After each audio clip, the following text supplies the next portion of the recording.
Tonight, we'll be beginning The Wind in the Willows by Kenneth Grahame, originally published in 1908. The story follows the friendship of mole, rat, toad, and badger, and a few other woodland characters along the way. Before we open our book to the first page, get cozy in bed and allow your imagination to lead you into a new world. Before you know it, you'll be fast asleep. Now you can just listen to the sound of my voice as you make your way into a peaceful sleep. And while you do that, I'll turn to the first pages of The Wind in the Willows.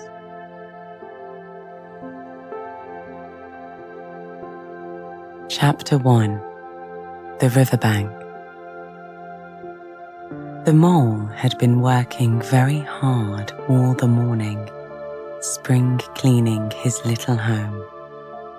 First with brooms, then with dusters, then on ladders and steps and chairs, with a brush and a pail of whitewash, till he had dust in his throat and his eyes, and splashes of whitewash all over his black fur, and an aching back and weary arms.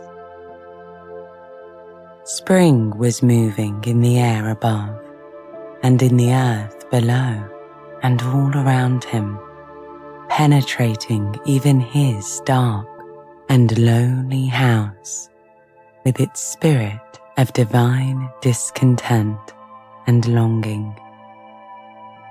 It was small wonder then that he suddenly flung down his brush on the floor and said, "Bother," and "Oh, blow," and also "Hang spring cleaning," and bolted out of the house without even waiting to put on his coat.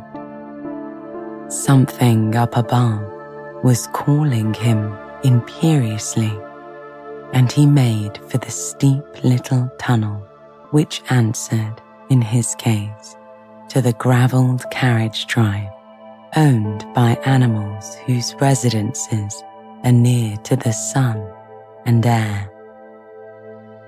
So he scraped and scratched and scrabbled, and then he scrabbled and scratched and scraped, working busily with his little paws and muttering to himself, "Up we go, up we go," till at last, pop, his snout came out into the sunlight, and he found himself rolling in the warm grass of a great meadow. "This is fine," he said to himself. "This is better than whitewashing." The sunshine struck hot on his fur. Soft breezes caressed his heated brow, and after the seclusion of the cellarage he had lived in so long, the carol of happy birds fell on his dulled hearing, almost like a shout. Jumping off all his 4 legs at once, in the joy of living and the delight of spring without its cleaning, he pursued his way across the meadow till he reached the hedge on the further side. "Hold up," said an elderly rabbit at the gap. "Sixpence for the privilege of passing by the private road." He was bowled over in an instant by the impatient and contemptuous mole, who trotted along the side of the hedge, chaffing the other rabbits as they peeped hurriedly from their holes to see what the row was about. Onion sauce, he remarked teasingly, and was gone before they could think of a thoroughly satisfactory reply. Then they all started grumbling at each other in the usual way. But of course, it was then much too late, as is always the case. It all seemed too good to be true. Here and there, through the meadows he rambled busily, along the hedgerows, across the copses, finding everywhere birds building, flowers budding, leaves thrusting, everything happy and progressive and occupied. And instead of having an uneasy conscience pricking him and whispering a reminder of whitewash, he somehow could only feel how jolly it was to be the only idle dog among all these busy citizens. After all, the best part of a holiday is perhaps not so much to be resting yourself as to see all the other fellows busy working. He thought his happiness was complete then, as he meandered aimlessly along. Suddenly, though, he stood by the edge of a full-fed river. Never in his life had he seen a river before. This sleek, sinuous, full-bodied animal, chasing and chuckling, gripping things with a gurgle and leaving them with a laugh, to fling itself on fresh playmates that shook themselves free and were caught and held again.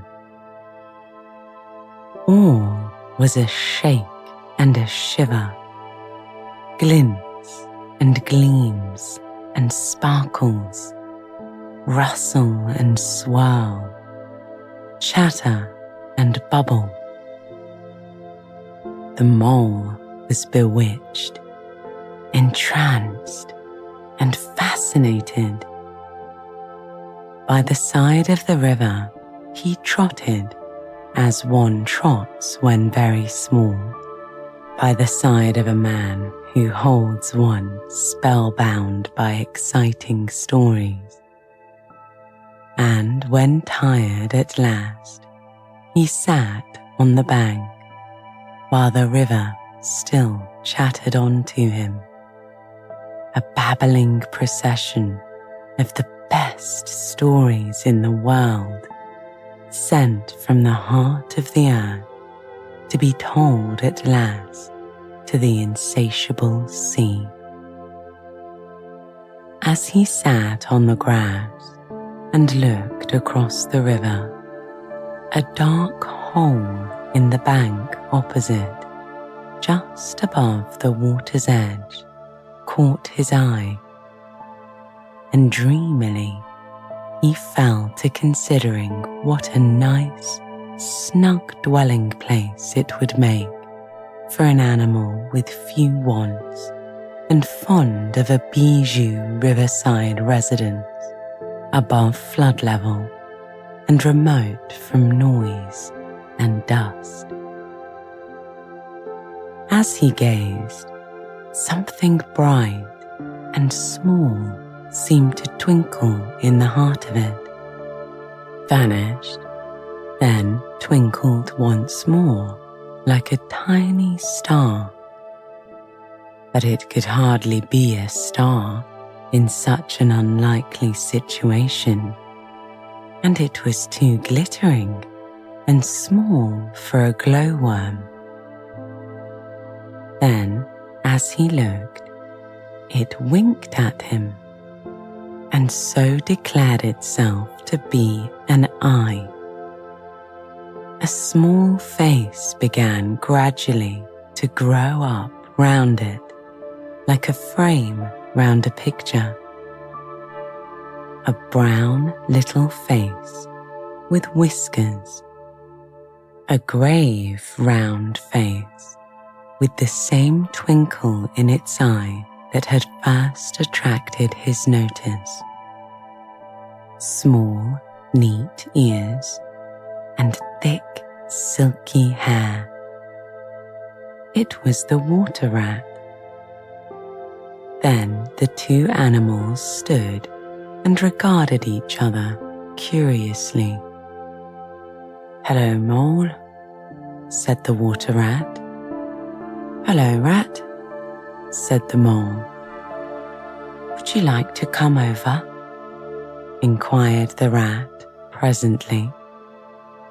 "Oh, it's all very well to talk," said the Mole, rather pettishly, he being new to a river and riverside life and its ways. The Rat said nothing, but stooped and unfastened a rope and hauled on it, then lightly stepped into a little boat which the Mole had not observed.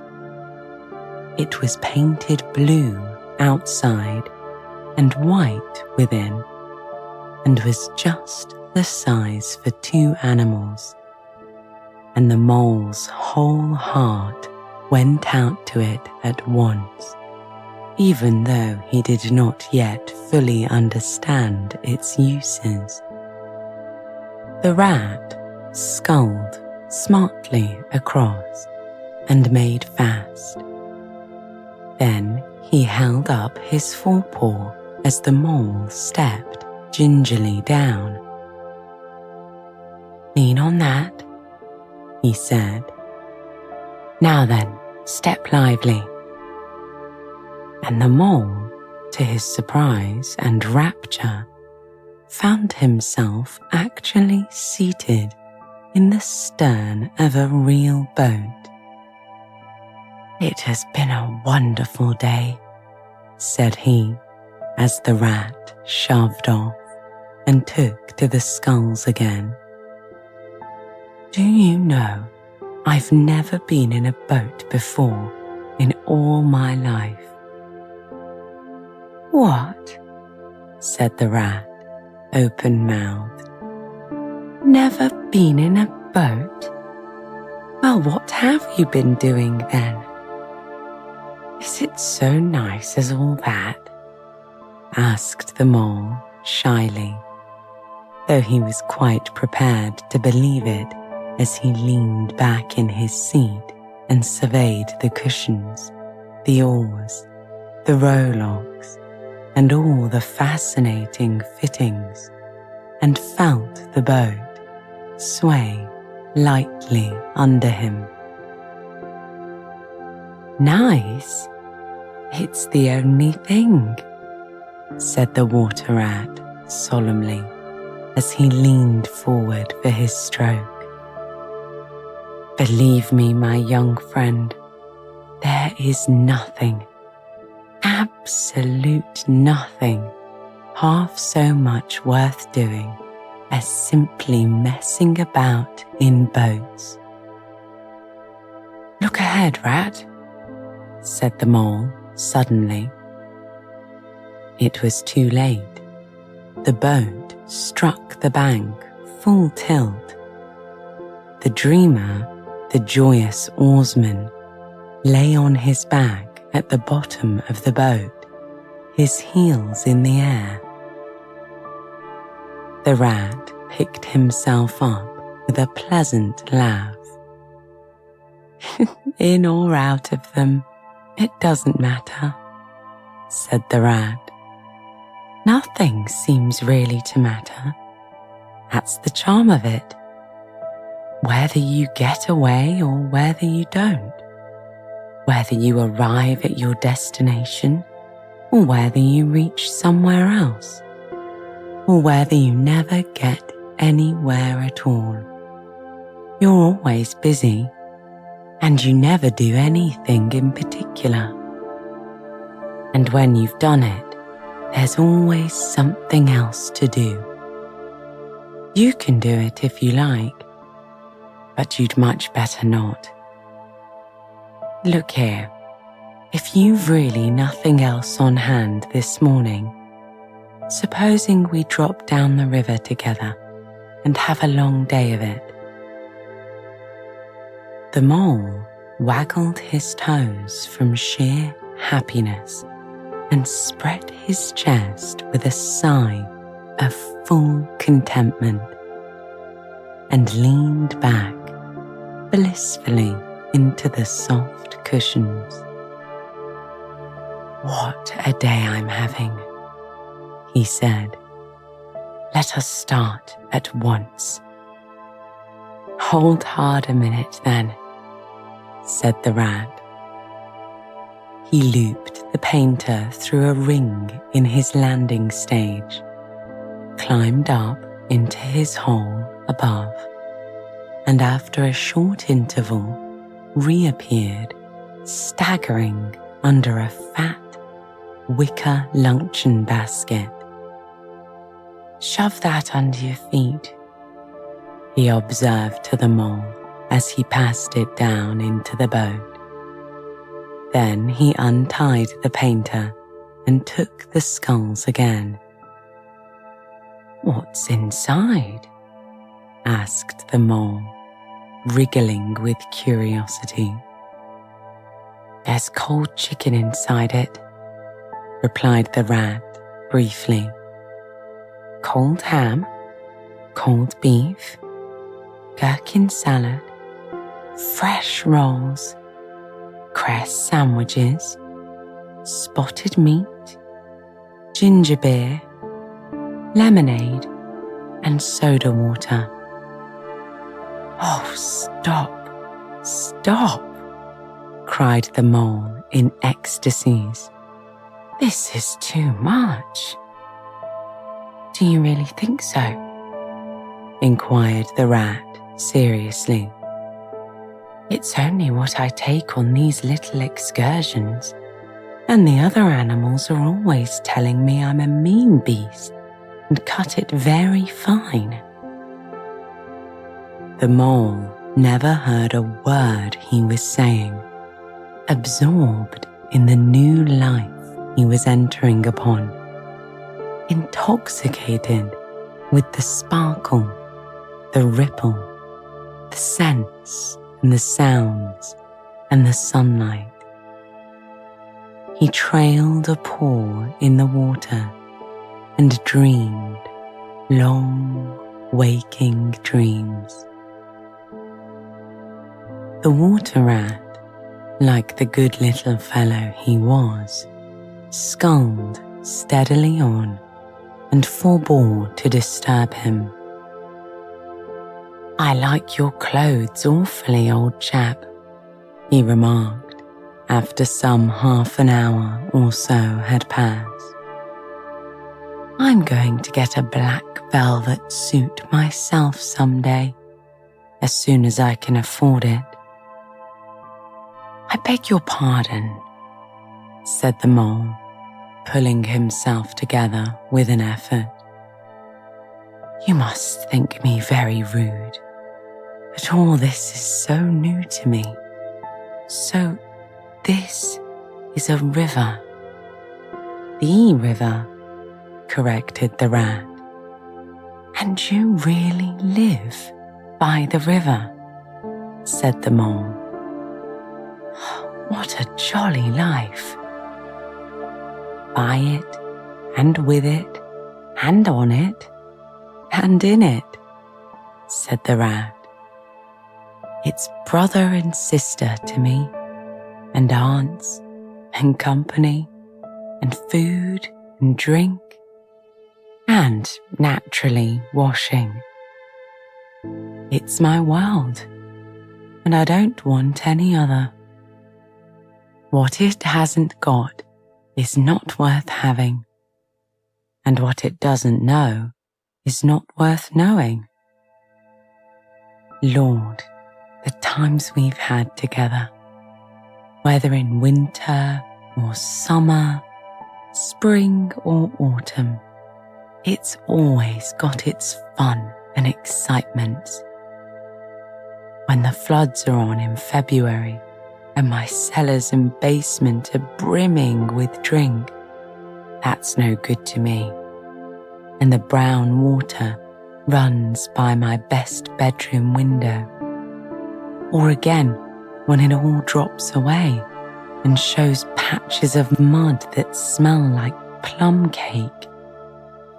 And the rushes and weed clog the channels, and I can potter about dry shod over most of the bed of it and find fresh food to eat and things careless people have dropped out of boats.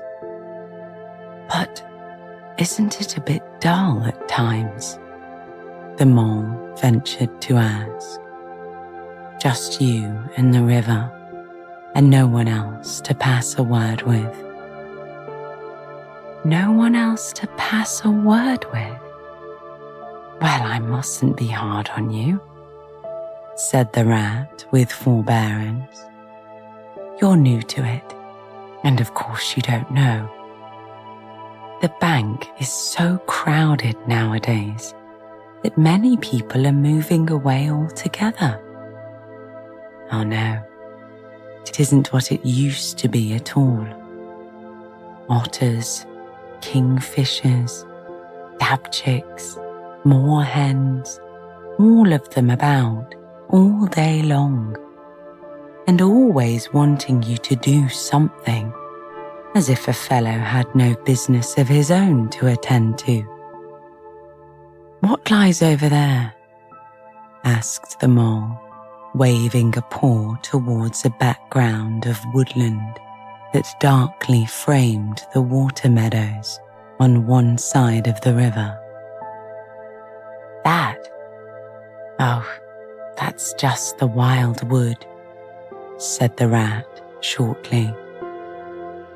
We don't go there very much, we river bankers. Aren't they very nice people in there? Said the mole, a trifle nervously. Well, replied the rat, let me see. The squirrels are all right, and the rabbits are a mixed lot. And there's the badger, of course. He lives right in the heart of it. Wouldn't live anywhere else either if you paid him to do it. Dear old badger. Nobody interferes with him. They'd better not, he added significantly. Why? Who should interfere with him? Asked the mole. Well, of course there are others, explained the rat in a hesitating sort of way. Weasels, stoats, and foxes and so on. They're all right in a way. I'm very good friends with them. We pass the time of day when we meet and all that. But they break out sometimes. There's no denying it. And then, well, you can't really trust them. And that's the fact. The mole knew well that it is quite against animal etiquette to dwell on possible trouble ahead, or even to allude to it. So he dropped the subject. And beyond the wild wood again? He asked. Where it's all blue and dim, and one sees what may be hills, or perhaps they may not be, and something like the smoke of towns, or is it only cloud drift? Beyond the wild wood comes the wide world, said the rat. and something that doesn't matter either to you or me. I've never been there, and I'm never going, nor you either, if you've got any sense at all. Don't ever refer to it again, please. Now then, here's our backwater, at last where we're going to lunch. Leaving the main stream, they now passed into what seemed at first like a small, landlocked pond. Green turf sloped down to either edge, and brown, snaky tree roots gleamed below the surface of the quiet water. Ahead of them, the silvery shoulder and foamy tumble of a weir, arm in arm with a restless, dripping mill wheel that held up in its turn a grey-gabled mill house, filled the air with a soothing murmur of sound, dull and smothering, yet with little clear voices speaking up cheerfully out of it at intervals. It was so very beautiful that the mole could only hold up both forepaws and say, "Oh my, oh my, oh my." The rat brought the boat alongside the bank, made her fast, helped the still awkward mole safely ashore, and swung out the luncheon basket. The mole begged as a favour to be allowed to unpack it all by himself. The rat was very pleased to indulge him and to sprawl at full length on the grass and rest, while his excited friend shook out the tablecloth and spread it, took out all the mysterious packets one by one, and arranged their contents in due order, still gasping, "Oh my, oh my," at each fresh revelation. When all was ready, the rat said, "Now, pitch in, old fellow." And the mole was indeed very glad to obey, for he had started his spring cleaning at a very early hour that morning, as people will do, and had not paused for a bite or sup. And he had been through a very great deal since that distant time, which now seemed so many days ago. "What are you looking at?" said the rat presently, when the edge of their hunger was somewhat dulled, and the mole's eyes were able to wander off the tablecloth a little. "I am looking," said the mole, "at a streak of bubbles that I see travelling along the surface of the water. That is a thing that strikes me as funny."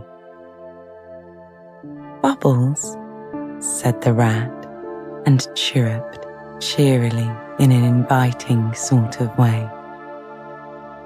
A broad, glistening muzzle showed itself above the edge of the bank, and the otter hauled himself out and shook the water from his coat. "Greedy beggars," he observed, making for the food. "Why didn't you invite me, Ratty?" "Well, this was an impromptu affair," explained the rat. "By the way, let me introduce my friend, Mr. Mole." "Proud, I'm sure," said the otter, and the two animals were friends forthwith. Such a rumpus everywhere, continued the otter. All the world seems out on the river today. I came up this backwater to try and get a moment's peace, and then stumbled upon you fellows.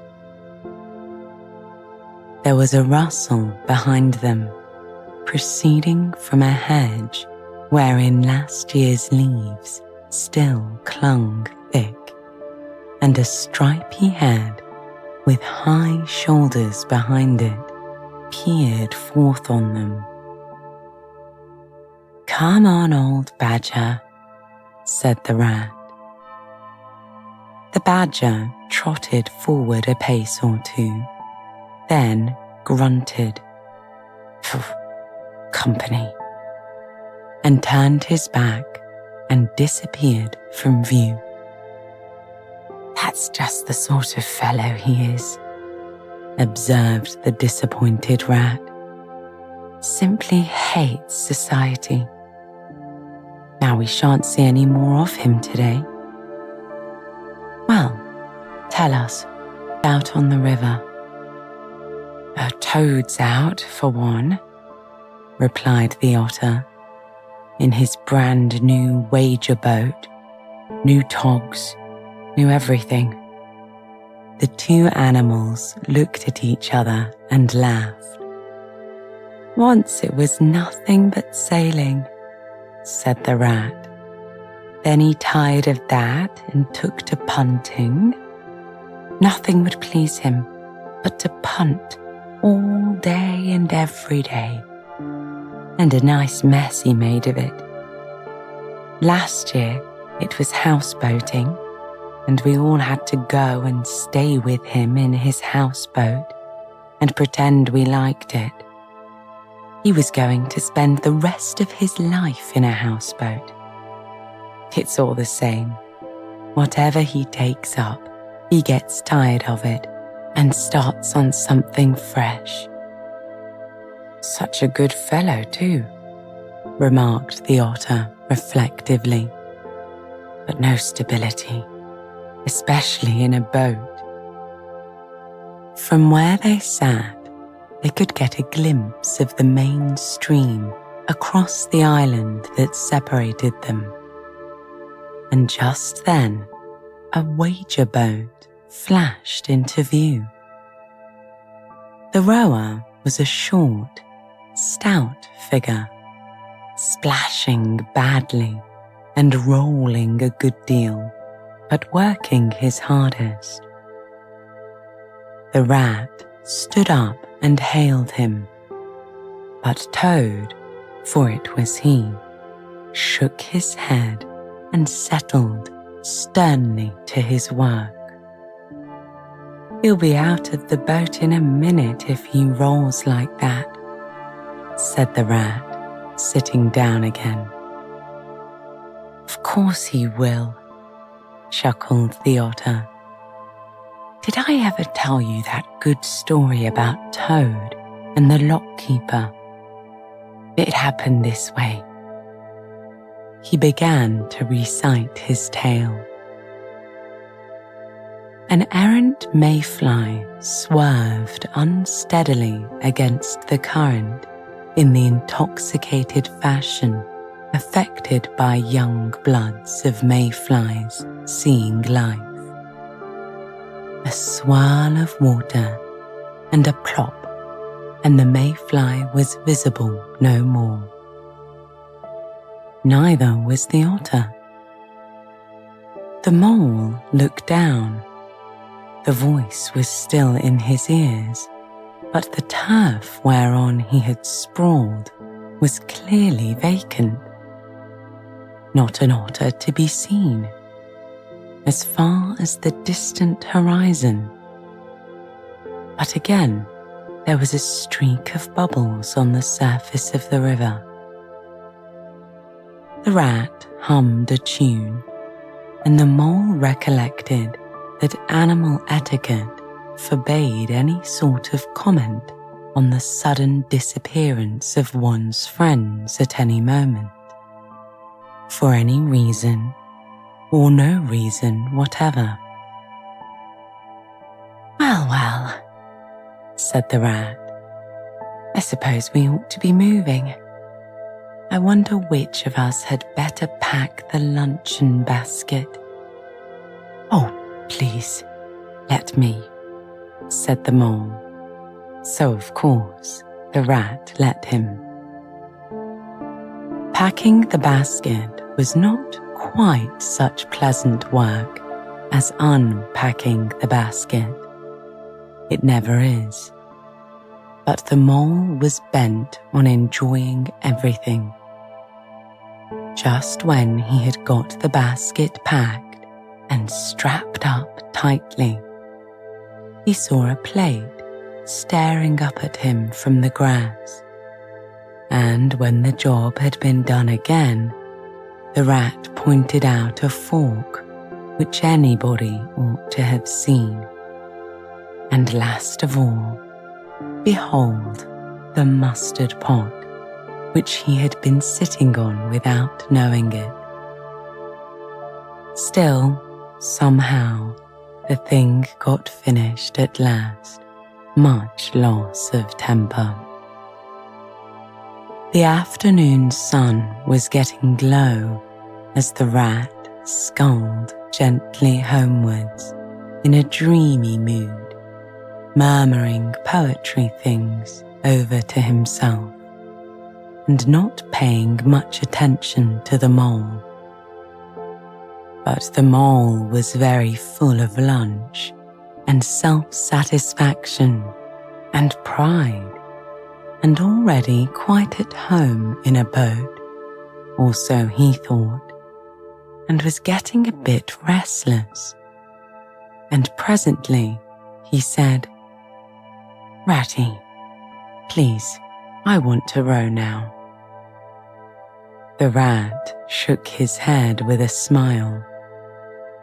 "Not yet, my young friend," he said.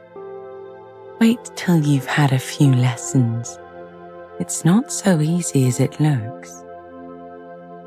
The mole was quiet for a minute or two, but he began to feel more and more jealous of Rat, sculling so strongly and so easily along, and his pride began to whisper that he could do it every bit as well. He jumped up and seized the sculls so suddenly that the rat, who was gazing out over the water and saying more poetry things to himself, was taken by surprise and fell backwards off his seat with his legs in the air for the second time, while the triumphant mole took his place and grabbed the sculls with entire confidence. "Stop it, you silly mole," cried the rat from the bottom of the boat. "You can't do it. You'll turn us over." The mole flung his sculls back with a flourish and made a great dig at the water. He missed the surface altogether. His legs flew up above his head, and he found himself lying on the top of the prostrate rat. Greatly alarmed, he made a grab at the side of the boat, and the next moment there was a splash. Over went the boat, and he found himself struggling in the river. Oh my, how cold the water was, and oh, how very wet it felt. How it sang in his ears as he went down, down, down. How bright and welcome the sun looked as he rose to the surface, coughing and spluttering. How black was his despair when he felt himself sinking again. Then a A firm paw gripped him by the back of his neck. It was the rat, and he was evidently laughing. The mole could feel him laughing, right down his arm and through his paw, and so into his neck. The rat got hold of a skull and shoved it under the mole's arm. Then he did the same by the other side of him, and swimming behind, propelled the helpless animal to shore, hauled him out, and set him down on the bank, a squashy, pulpy lump of misery. When the rat had rubbed him down a bit and wrung some of the wet out of him, he said, "Now then, old fellow, trot up and down the towing path as hard as you can till you're warm and dry again, while I dive for the luncheon basket."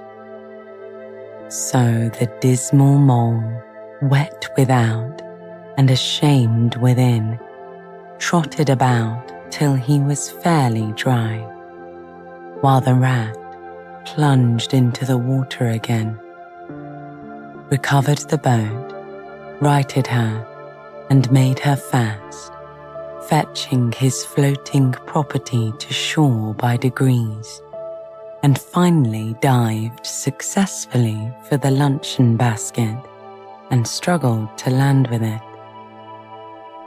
When all was ready for a start once more, the mole, limp and dejected, took his seat in the stern of the boat, and as they set off, he said in a low voice, broken with emotion, "Ratty, my generous friend, I am very sorry indeed for my foolish and ungrateful conduct. My heart quite fails me when I think how I might have lost that beautiful luncheon basket. Indeed, I have been a complete fool, and I know it. Will you overlook this at once and forgive me and let things go on as before?" "That's all right, bless you," responded the rat cheerily. "What's a little wet to a water rat? I'm more in the water than out of it most days. Don't you think any more about it. And look here, I really think you had better come and stay with me for a little time. It's very plain and rough, you know, not like Toad's house at all, but you haven't seen that yet. Still, I can make you comfortable."